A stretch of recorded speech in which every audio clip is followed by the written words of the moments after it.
Hello students, welcome back once again. आज हम इस वीडियो में पढ़ेंगे how to find out angle between two vectors. ये एकदम बेसिक और ब्रीफ वीडियो है उन स्टूडेंट्स के लिए जो बड़ी वीडियोस को देखना पसंद नहीं करते हैं, छोटी वीडियोस के थ्रू काम चलाना है उन्हें। लेकिन हाँ, अगर आप डिटेल वीडियोस देखना चाहते हैं for JEE NEET class 11th, तो हर एक टॉपिक पर आपको डिटेल वीडियो मिलेगी। डिस्क्रिप्शन में जो लिंक दी गई है, आप वहां से कंप्लीट प्लेलिस्ट को एक्सेस कर सकते हैं। So let's move on to the topic. जो सबसे ज्यादा इंपॉर्टेंट कॉन्सेप्ट है पूरे वेक्टर में, that is of free vector. तो वेक्टर क्या?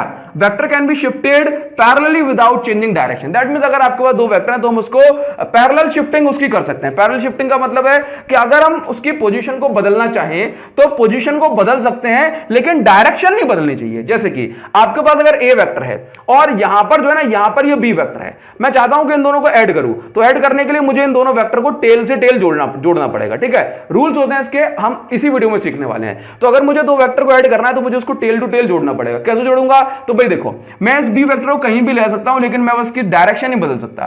ठीक है, तो मैंने क्या किया, इस वेक्टर को नीचे किया, ये यहां पहुंच गया, मैंने इसको पीछे खिसका दिया, यानी कि इसको ऐसे किया और इसको यहां खिसका दिया, मतलब इस बी वेक्टर को मैं यहां ले आया। क्या मैंने इसकी डायरेक्शन बदली? नहीं। लेकिन देखो, ये दोनों वेक्टर पैरेलल है, तो वेक्टर्स को हम पैरेलली शिफ्ट कर सकते हैं विदाउट चेंजिंग इट्स डायरेक्शन। ये ऐसे रखा हुआ ए, ठीक है, और ये ऐसे बी है। मैं चाहता हूं भाई ए जो है आगे पहुंच जाए, तो मैंने इसको इस तरह से खिसकाया और इसको यहां लगा दिया। तो बताओ, मैंने इस वेक्टर को क्या किया, इस वेक्टर को पैरेलल शिफ्ट कर दिया। इसको हम बोलते हैं कॉन्सेप्ट ऑफ फ्री वेक्टर। ये बहुत ज्यादा यूजफुल है, हम इसको आगे पढ़ेंगे। अब हम सीखेंगे कि दो वेक्टर के बीच में एंगल किस तरह से बताया जाता है, देन हम इसके टाइप सीखेंगे। नाउ इसका स्क्रीनशॉट ले लो, आगे बढ़ते हैं। स्टूडेंट्स, दो वेक्टर के बीच में अगर हमें कभी भी एंगल बताना है तो सिर्फ आपको दो बातों को याद रखना है। पहली बात यह है कि हम उन दोनों वेक्टर को हमेशा टेल टू टेल कनेक्ट करेंगे। एक वेक्टर की टेल से दूसरी वेक्टर की टेल ही कनेक्ट होना चाहिए, हेड नहीं ना हो। इसके अलावा दूसरी बात यह है कि कभी भी दो वेक्टर के बीच में एंगल अगर सिलेक्ट करना है तो हमेशा शॉर्टर एंगल आप सिलेक्ट करेंगे। क्लियर? नाउ इसके बाद देखिए, मान के चलिए आपके पास ये एक ए वेक्टर है और ये बी वेक्टर है। ये दोनों वेक्टर कुछ इस तरह से कि ए वेक्टर यहां है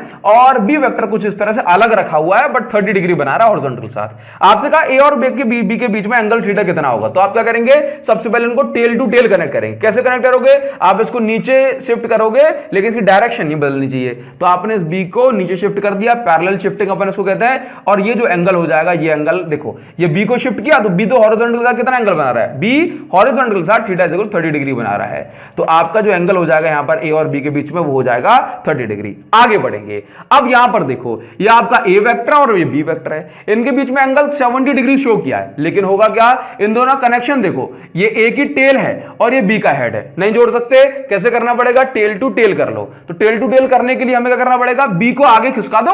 ये देखो, बी का ये हेड है और बी की टेल है, ये रही टेल। तो आप इसको आगे खिसका दो, टेल ऊपर पहुंच जाएगी। तो आपने इसको ऊपर शिफ्ट कर दिया, ऊपर शिफ्ट किया, तो ये बन गया आपका बी वेक्टर। और देखो, ये एंगल अगर 70 बन रहा है तो ये वाला एंगल कितना होगा, सॉरी आप इसको 110, ये 110 डिग्री बन रहा है। क्लियर है? तो ये कितना हो जाएगा, 70 डिग्री। क्योंकि जैसे मान लो ये आपकी लाइन पूरी 180 डिग्री की होती है ना, ये समझ गए? तो ये कितना हो जाएगा, पूरा 180, दैट मींस 70 डिग्री। तो यहां पर थीटा की वैल्यू कितनी हो जाएगी, 70 डिग्री। क्लियर है? नाउ वैसे भी आप याद रख लेना कि अगर दो वेक्टर टेल टू हेड जुड़े हुए हैं, कितना, टेल टू हेड जुड़े हुए हैं, तो उनके बीच में जो एंगल दिया हुआ है ना, उनको जब आप टेल टू टेल जोड़ेंगे तो एंगल हो जाएगा 180 माइनस थीटा। समझ गए ना? अगर 110 है तो ये 110 माइनस थीटा, मतलब 180 माइनस 110, दैट मींस ये आपका 70 बचेगा। नाउ अभी देखो, नेक्स्ट जो है वो आपके पास कुछ इस तरह दे दिया। ये देखना कि ये दे दिया आपको, ये हो गया आपका ए वेक्टर और ये हो गया आपका बी वेक्टर।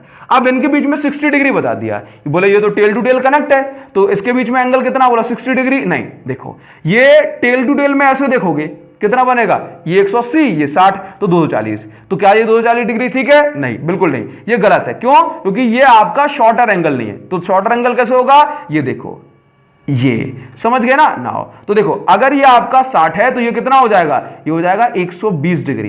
क्लियर है? क्योंकि ये पूरा कितना होता है, 180 डिग्री। क्लियर? नाउ आगे बढ़ेंगे। अब देखना, अगर दो वेक्टर आपके हेड टू हेड भी कनेक्टेड हैं, तो अगर आप इनको टेल टू टेल कनेक्ट करोगे तो सेम एंगल आएगा, सेम एंगल।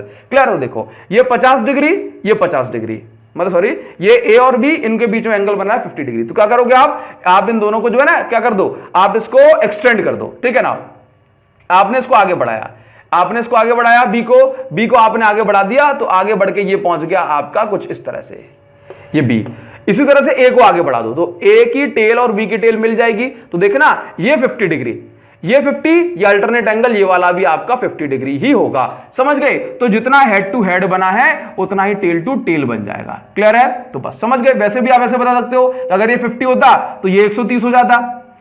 ठीक, अब अगर ये 130 है तो ये वाला पूरा 180 दैट मींस 50 हो जाता। दिमाग नहीं लगाना, सिर्फ इतना देखो, ये आपका ए है और ये आपका बी है, टेल टू टेल कनेक्ट में जो है 45 डिग्री दे रहा है, तो ये जो कनेक्शन बनेगा आपका, ये अल्टरनेट एंगल ये भी 45 डिग्री ही बन जाएगा। बड़ी सिंपल सी बात है, कोई दिक्कत नहीं रहा। अब देखो यहां पर जो ना कभी कभी डायरेक्शन सेंस में कुछ चीजें पूछ ली जाती है। जैसे अगर आपसे कह दिया कि ये एंगल ये नॉर्थ साउथ ईस्ट वेस्ट ये दिया हुआ है, अब यहां पर आपसे कहते हैं कि ये जो एंगल है ये अगर बन रहा है 35 डिग्री या चलो मान लो 40 डिग्री, तो आप इसको क्या पढ़ेंगे? आप इसको क्या पढ़ोगे? एरो इस तरह से लगा दिया है तो क्या पढ़ोगे? आपको 40 डिग्री बन रहा है नॉर्थ ईस्ट में, तो गलत है। तो क्या पढ़ोगे? देखो आप ईस्ट में थे, अब ईस्ट से आप नॉर्थ में जा रहे हो, तो क्या बोलोगे? 40 डिग्री नॉर्थ ऑफ ईस्ट, मतलब ईस्ट से। अगर मान लो आप यहां पर हो, यहां पर, और आप यहां से चल रहे हो इस डायरेक्शन में और 15 डिग्री चल गए, तो क्या बोलोगे? 15 डिग्री हो तो साउथ वेस्ट में, साउथ और वेस्ट की वजह, तो 15 degree south of 15 degree west of south से चल रहे हो ना, तो मतलब जहां से चलो, है ना, जहां से चलो उसके साथ लगाया था ऑफ साउथ। क्लियर है? अब अगर यहां से होते, आप यहां से यहां जा रहे हो, कितना 30 डिग्री, तो क्या पढ़ोगे उसको? तो 30 degree west of north. Clear है? इस तरह से ये डायरेक्शन और एंगल का पोर्शन हुआ।